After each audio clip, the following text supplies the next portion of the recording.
જૂના માર્કેટિંગ યાર્ડમાં વેપારીઓનો વિરોધ। રાજકોટ શહેરના જૂના માર્કેટિંગ યાર્ડમાં ખડપીટ ખસેડવા મુદ્દે વિવાદ ચાલી રહ્યો છે, ત્યારે હવે આ અંગે જૂના માર્કેટિંગ યાર્ડમાં ધંધો વ્યવસાય કરી પોતાનો પેટીયું રડતા વેપારીઓ દ્વારા પણ જૂનું માર્કેટિંગ યાર્ડ બંધ પાડી ખડપીટ અહીંયા સ્થળાંતર નહીં કરવા અંગે વિરોધ દર્શાવ્યો હતો અને કોઈ પણ ભોગે ખડપીટ અહીંયા ન લાવવા માટે એવો એક સૂર વ્યક્ત કર્યો હતો। જૂના માર્કેટિંગ યાર્ડમાં ખડપીટ ખસેડીને ત્યાં લીલું વેચવાની પરવાનગી મ્યુનિસિપલ કોર્પોરેશન દ્વારા આપવામાં આવતા જૂના માર્કેટિંગ યાર્ડમાં ધંધો વ્યવસાય કરી પરિવારનું ગુજરાન ચલાવતા નાના વેપારીઓ દ્વારા અંગે વિરોધ દર્શાવવામાં આવ્યો હતો।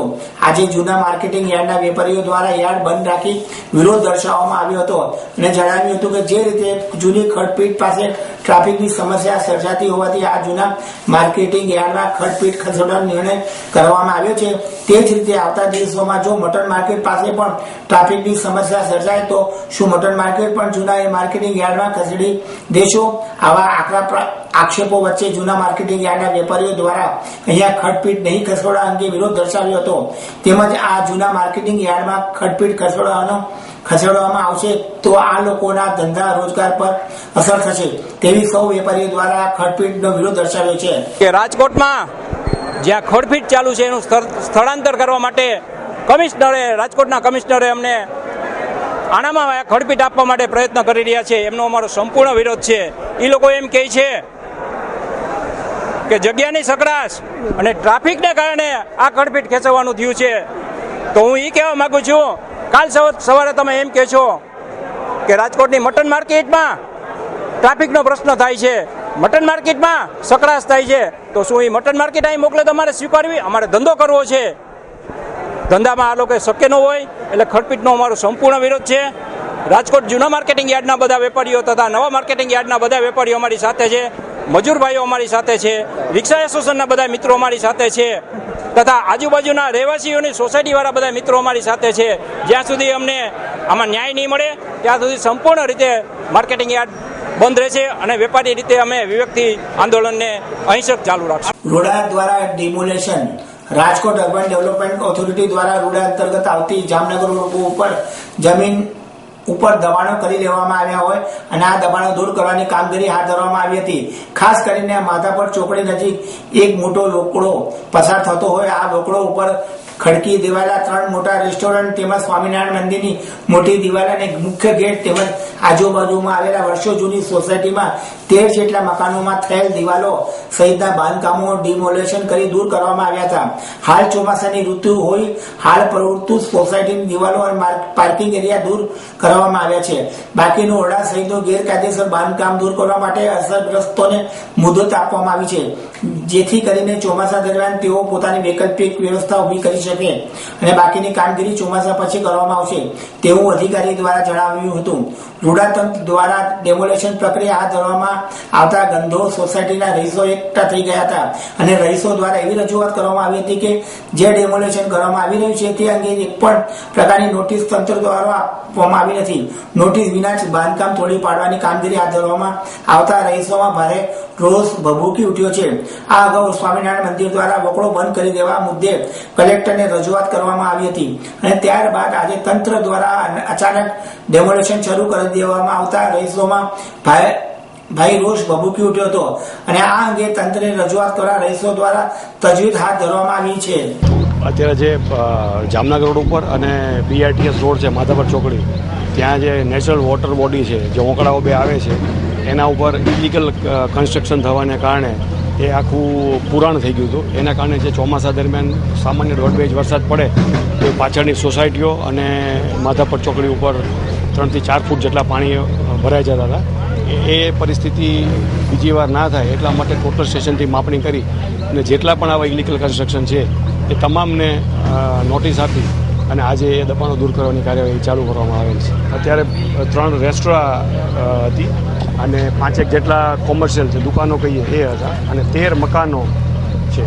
મકાનો છે મોન્સૂન સિઝન છે અને એ લોકોને હાર્ડશીપ ના પડે એટલા માટે અત્યારે જે એ લોકોની કમ્પાઉન્ડ વોલ ને એ બધું છે એ અમે ડિમોલિશન કરીને એટલી વોટર બોડી અમે ક્લિયર કરીએ છીએ અને એ લોકોને અમે ઇનફ ટાઈમ આપીએ છીએ કે ભાઈ આ ચોમાસા દરમિયાન બીજું કોઈ ઓલ્ટરનેટિવ વ્યવસ્થા એ લોકો કરી લે એટલે બાકીનું ડિમોલિશન છે એ પણ કરવામાં આવશે। કારણ કે અમુક મકાનો છે પાર્શિયલ છે, અડધા આવે છે, એટલે અડધું મકાન તોડીએ તો બીજું મકાન ડિસ્ટર્બ ના થાય એટલા માટે જો એ લોકો પોતાની મેળે ઉતાર લેતા હોય તેને પૂરતો ટાઈમ અમારા તરફથી આપવામાં આવશે. જો એ નહીં થાય તો પછી આફ્ટર મોન્સૂન અમે આ પણ ડિમોલિશન કરી દઈશું. વડોદરા વકીલ મંડળની ચૂંટણી. વડોદરા શહેરમાં વિવિધ પ્રકારની ચૂંટણીઓ થાય છે, ત્યારે વડોદરા વકીલ મંડળની વર્ષ 2015-16ની ચૂંટણી યોજવામાં આવી હતી, જેમાં પ્રમુખ પદ માટે 4 અને ઉપપ્રમુખ પદ માટે 3, સેક્રેટરી માટે 9, કમિટી મેમ્બર માટે 29 ઉમેદવારો ચૂંટણીમાં ઝંપલાવ્યું હતું. ત્યારે વકીલોનું એવું કહેવું છે કે યોગ્ય વહીવટ અને પારદર્શકતાની જરૂર છે. ત્યારે ચૂંટણીને લઈને વકીલોમાં ઉત્સાહ અને ભારે ઉમંગ મળી રહ્યો છે. ત્યારે ચૂંટણીનું પરિણામ આવતીકાલે જાહેર કરવામાં આવશે. આજ રોજ બરોડા બાર એસોસિએશનની ચૂંટણી ન્યાય મંદિર હોલમાં રાખવામાં આવેલી છે. અમારા મંતવ્યો પ્રમાણે આ એક ઐતિહાસિક ઇલેક્શન છે, કારણ કે ન્યાય મંદિરમાં આ કદાચ અમારું છેલ્લું ઇલેક્શન હશે. પછી અમે કદાચ નવા બિલ્ડિંગમાં જઈશું. એટલે એક રીતે જોવા જઈએ તો અમારું એક ઐતિહાસિક ઇલેક્શન છે. અને આ ઇલેક્શન અમને યાદ રહી જાય એટલા માટે અમે લોકોએ મતદાન મથકની અંદર સીસીટીવી કેમેરા લગાડેલા છે. સીસીટીવી કેમેરા લગાડવાનો હેતુ એવો છે કે બહાર પણ બધાને ખબર પડે કે મતદાન મથકની અંદર શું થઈ રહ્યું છે. કોઈ ગેરરીતિ થતી નથી. પારદર્શી રીતે એક વહીવટ થાય, પારદર્શી રીતે મતદાન થાય, મતદાનની પ્રક્રિયા થાય એટલા માટે સીસીટીવી કેમેરા લગાડેલા છે. વિશેષમાં આવતીકાલે અમે કાઉન્ટિંગ રાખેલું છે. અલગ અલગ પોસ્ટ માટે કાઉન્ટિંગ થશે. આ કાઉન્ટિંગની અંદર એક નવી થીમ અમે લાવ્યા છે, જે રીતના આપણા વડાપ્રધાન નરેન્દ્ર મોદી સાહેબ એવું કહ્યું છે કે ભાઈ ડિજિટલ ઇન્ડિયાના ભાગરૂપે તમે કાઉન્ટિંગ કરાવો. એટલે મીન્સ કે ડિજિટલી ઉપયોગ કરો કોમ્પ્યુટરનો. એટલે હવે કોમ્પ્યુટરાઇઝ કાઉન્ટિંગ થશે. અને આ કાઉન્ટિંગની અંદર પેપરલેસ કાઉન્ટિંગ રાખવી છે કે ઓછામાં ઓછા પેપરનો વપરાશ થાય અને કોમ્પ્યુટરથી કાઉન્ટિંગ થાય. દિવાળીપુરામાં દબાણ. વડોદરા મહાનગર સેવા સદનની દબાણ શાખા દ્વારા માલેતુજારોની જાણે છાપવામાં આવ્યો છે. તેઓ ગરીબ લોકોને હેરાન કરવામાં આવતા હોય તક લાગી રહી છે. ત્યારે દબાણ શાખા દ્વારા તારીખ 12/2/2015ના રોજ દિવાળીપુરામાં આવેલ પેરિસ નગરમાં ઓટલાઓની તોડફોડ કરી હતી. ત્યારે ત્યાં રહેતા મુકેશભાઈ અગ્રવાલના મકાનનો આગળનો ભાગ તોડી પાડવામાં આવ્યો હતો. ત્યારે તેમનું એવું પણ કહેવું છે કે તેમની ખોટી રીતે હેરાન કરવામાં આવે છે અને દબાણો નથી તોડતા. ત્યારે મુકેશભાઈ 1.5 મહિનાથી ચા પાણી ઉપર જ રહ્યા હતા. ત્યારે આજે તેમની તબિયત લથડી હતી. જો કે આનું નિવારણ નહીં થાય તો આત્મવિલોપનની પણ ચીમકી આપી હતી. હું મનીષ અગ્રવાલ છું. પેરિસ નગરમાં કોર્પોરેશન દ્વારા તોડફોડ થયેલી 19/2 પછી અધૂરા કામ તોડ્યા નહીં, એના માટે કમ્પ્લેન વારંવાર કરતા 19/2નું છે. પછી એના પછી 2 મહિના ધક્કા ખવડાવ્યા. આ કોર્ટ આ ઓફિસમાં આપવાનું, ઓફિસમાં આપવાનું, 200-300 ને કેટલું કીધું. પછી બીજી વખત બીજી જગ્યા સાઈન સિક્કા કરીને કાગળ આપેલા છે, પણ કંઈ થતું નથી. 1.5 મહિના સુધી કશું ખાધું નથી એમાં, તો બી કંઈ અસર થતી નથી. એ લોકોને ખોટીથી મને એટલે બધાનું તોડવાનું હતું ને, કોઈનું તોડ્યું કોઈનું નહીં તોડ્યું એવું કઈ રીતે. અને ફરીથી બનાવવા લાગી ગયા છે બધા. રોડમાં તકલીફ છે આવવા જવાની, કોઈ સાધન આવી જઈ શકતું નથી તો બી હેરાનગતિ કરે. આગળ બી તોડ્યું છે, કોઈ 62-63 ઘરમાં કઈ તોડ્યું છે, બાકીમાં કેટલામાં નહીં તોડ્યું. પ્રશાસન નથી મેદારવાનું. 15 તારીખ સુધી આપેલી છે અરજીમાં. એ લોકોને ના થાય તો આત્મવિલોપન કરવું પડે. MSU દ્વારા રક્તદાન કેમ્પનું આયોજન. વડોદરા શહેરમાં વિવિધ સંસ્થાઓ દ્વારા બ્લડ કેમ્પનું આયોજન કરવામાં આવે છે અને આ લોહી ગરીબોને મળે તે હેતુ દ્વારા રાખવામાં આવે છે. ત્યારે આજે MSU યુનિવર્સિટી દ્વારા સાયન્સ ફેકલ્ટીમાં અખિલ ભારતીય વિદ્યાર્થી પરિષદ દ્વારા એક બ્લડ કેમ્પનું આયોજન કરવામાં આવ્યું છે, જેમાં મોટી સંખ્યામાં વિદ્યાર્થીઓ દ્વારા રક્તદાન કરવામાં આવ્યું હતું. 50 જેટલી બોટલો ભેગી કરવાનો ટાર્ગેટ વિદ્યાર્થીઓ દ્વારા રાખવામાં આવ્યો હતો, જે ગરીબો માટે ઉપયોગી બની રહી છે.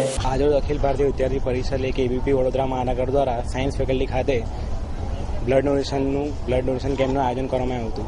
આપણે જોઈ શકીએ છીએ ભારતભરમાં આપણી જે બ્લડ ડોનેટરની માત્રા ઓછી હતી, તે માટે સૌને બ્લડ પ્રમાણમાં મળી રહે તે માટે આજરોજ બ્લડ ડોનેશન કેમ્પ ABP દ્વારા રાખવામાં આવ્યું હતું. વિદ્યાર્થીઓ બધા સૌ પોતપોતાનું પ્રોત્સાહન દેખાઈને બધા વધુમાં વધુ વિદ્યાર્થીઓ જોડાઈ રહ્યા છે. અમે 50 to 60 યુનિટનું માત્રા રાખી છે blood donation. Ashish study Vadodara મહાનગર મંત્રી ABP. આપ નિહાળતા રહો સિટી લાઈવ ન્યૂઝ ચેનલ. આ હતા આજના મુખ્ય સમાચારો.